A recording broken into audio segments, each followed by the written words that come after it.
Hey guys, welcome to Herding Little Cows to the Glory of God. So this video is about teaching early reading.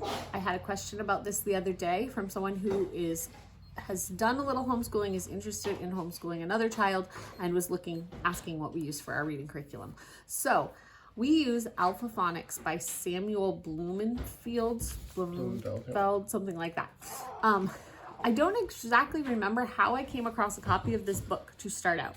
But when we started homeschooling, our oldest son, my stepson, my husband's son from a previous marriage, was coming out of first grade, going into second, and he still couldn't read. And we found out later that the reason he still couldn't read was because he had hearing problems that we were able to fix by getting his adenoids taken out years later. But he couldn't hear enough to understand the sounds to make the words. And so it wasn't his fault that he couldn't read. But at the end of first grade, he still couldn't read. And I had done 1 year of special education, which a lot of people think helps me with my homeschooling, and it really doesn't. It was the push that got me to homeschool our kids, but a lot of schooling for people going into the teaching career is how to run a classroom. It's not actually the teaching part of it. It's how to manage a whole group of children. So anyway, I kept, his name's Nathaniel, I kept Nathaniel home, or we kept Nathaniel home, starting in second grade to get him caught up. I was going to keep him home for a year, get him caught up to where he needed to be, and send him back to school. I felt because of my 1 year of schooling for special education that I can handle this teaching a child to read, doing basic math, and then we'll send him back.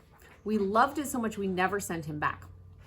But saying all of that to say, when this all started, Mark was out of work for disability, for the same neurological problem he has now. We've had ebbs and flows where he's been able to go back to work. But when we took Nathaniel out of school, we didn't have much money. And so I was using things that were gifted to me and the public library. So I somehow came across the book Alpha Phonics. Again, I don't remember how I got it. We didn't have a lot of money, so I'm sure that I didn't go buy a full price curriculum because I just didn't have the money for that. And then you'll notice that the book I'm going to show you is all torn apart because this is my second copy of the Alpha Phonics book. And the one that I have now was actually used. I got it at a used curriculum sale because my other was so torn up that I got this one, and now this one has fallen out of its binder too. So anyway, this curriculum is supposed to go from kindergarten through second grade. I feel like it's a little above second grade with some of the words that are at the very end of the book. But it's supposed to be able to be used at the pace of the student. So this book can be started with a kindergartner and gone through slowly, like as slowly as the child needs. And this is the way to introduce the letters. But you can also use it for an older child and either go quickly through the first lessons or start midway through the book to get a child who might be older up to a better reading level. So we also, if you buy this book, at the back, there are a bunch of teacher notes of how to teach different sounds, how to introduce the book. I don't have those anymore, so I can't show them to you because we've done this curriculum so long and I'm never one who follows all the notes. 20 years, and how many kids have done this? Yeah, so this is 20 years of using this. This has worked for all of our children, and we have 8 kids that learn to read. 8 kids that learn to read using this. Yep. So Gideon is not reading yet. And of course, Elisha, the 4-week-old, is not reading yet. But even our 4-year-old is reading using this curriculum. Some of my children did not learn at 4. So I'm not saying that this curriculum is going to get your kids to all be early readers.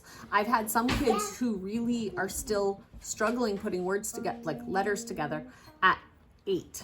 But you wouldn't know it by the time they get a little further along. So we start this program around 6 for a child who's kind of reluctant to read. But we will start it as soon as a child is showing interest. But we use it to play games and things like that. So anyway, I'll show you, this is the first lesson in the book. So they put together am, an, as. This is the first lesson. Can you take a pause? Just these 5 sounds that you put together. Lesson 2 has all the same letters, plus H is introduced. That's the only different letter. Yes. So sometimes this first page for some of the kids has been used for a few weeks on end just to teach them how to put the sounds together. And then this one might be used for weeks on end on how to put the sounds together. We move through the book very, very slowly. But this book currently, I'll try to put a link below, but I found it on Amazon for like $25 to buy the book. What we use for our curriculum is this book. Oh, hold on, baby's grumpy. What we use for curriculum is this book, copy paper, like printer paper, and like kindergarten writing paper, you know, lined paper so that they can learn how to write. And that's what we use for the whole reading curriculum, kindergarten through 2nd grade. Some of my kids go through the book quicker than that, some take more time. But with these first sounds, what we would do is I would be teaching the sounds, not the letters, like not the letter name, not A, but I'd be teaching A. And we would, like I remember with one child, we had little water balloons. I had found them cheap at the store. And we blew them up so that they were small. And using a marker, I wrote letters on them. And we made an obstacle course in the house. So they had to crawl over the chair, climb under this chair, run around the hula hoop, and then find the letter that said ah. And then find the letter that says and bring it back to mommy. And we would play a game with those. Maybe it's writing letters on like what are they called? Like big Legos. And having them find the right Lego with the right letter on it. Mega blocks. is that what they're called? Mega blocks, yeah, I guess that's what it's called. Post-it notes. Write the different sounds on Post-it notes, stick them to the wall, and then have the child take off the right letter. On pieces of paper on the floor, like get smaller pieces of paper, give them a fly swatter or a spatula or something like that, and put them on the floor and have them hit the right letter. I'm trying to think of, like, these are all active games that we've played with the letters before. Hide them around the house, like on sticky notes or on pieces of paper, hide them around the house and have the child go find the 5 letters you've hidden. All of those things we did to teach reading by just introducing the letters in the order that they're introduced in this book. I do not teach children to do their letters by the ABCs. Usually by the time we're starting to read, all the kids know their ABCs anyway because you've just heard the song, but they might not be able to tell you this is a letter D. But to learn to learn reading, you don't need to know that this is a letter D. You need to know that that sound makes the D sound. Another way that we've introduced the letter sounds is there is a show Leapfrog. We have someone mowing near us. It's called Leapfrog, and it, what's the first one called? The Letter Factory? Letter Factory? Letter factory. Letter factory? Is it letter factory? Yeah. Yeah. Okay. Reader. Starting reader. No reading. So we went to the library yesterday and got new books, so that's why everybody's sitting and reading. But the Letter Factory by Leapfrog is these little frogs that are putting the alphabet together, and they have to go learn the letter sounds. And it's really, really cute, so that all the letters have to learn their sounds. And so the A, B and C. the letters A, B, and C. Yeah. Yeah, he likes this one too. But all the little letter A's have to learn their sound. So this little monster comes into the room and scares them, and they go, ah! And then for like C, the room is really cold. And so it's just a good way for the kids to remember what each letter sound says, right? The phonics of the letter, yes. That only teaches the, hi. Oh, you want to tell? A boy named Cat, and he screams with what is it?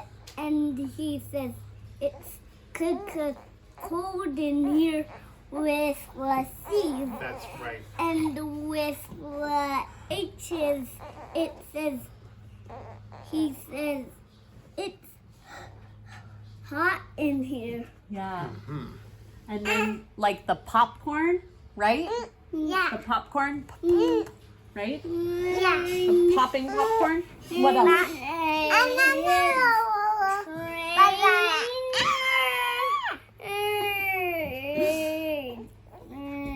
Said, need salt. Need salt. they said in the popcorn room that it needed salt. But all of the letters you learn through a little fun. And then a bop and then a bum. So anyway, each letter is learning their sound, and it's a good way for them to learn their phonics. All of the kids have learned the basic letter sounds through that. So anyway, we then play these games with the spine of the, oh, sorry, so this was lesson 1. This is lesson 2. And we take as long as it needs to for the kids to realize that the letters being combined can make an actual word. This goes very quickly through the fact, like through letters, so that you can actually make sentences. So one of the first sentences the kids would be able to read is Sam sat.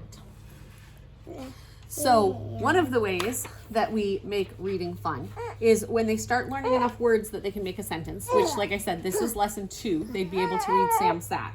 I write it on a piece of paper like this, and then they draw a picture of whatever this is that they, like, I have them read the sentence out loud to me, and then they go draw a picture. And so every day while we're going through this reading curriculum, I write a sentence that goes with what they're doing, and they read it, and then they color it, draw a picture of it. Like, they draw a picture of it. And so, do you like that one? He likes that part a lot. Yeah. Okay, so then I showed you the first lesson. This, I just took some out. This is lesson 39 in the book, and you can see that it's moved on to words and sentences. And so this would be, we usually don't do an entire lesson in a day unless the child's ready for it. So if they only read 3 sentences, then I just put a little mark. See, I have little marks on here that this is where I finished for the day. Malachi is learning to read, right? Malachi? Yes. He's 4. He's learning to read, and he actually just did this page the other day. So he's on lesson 40.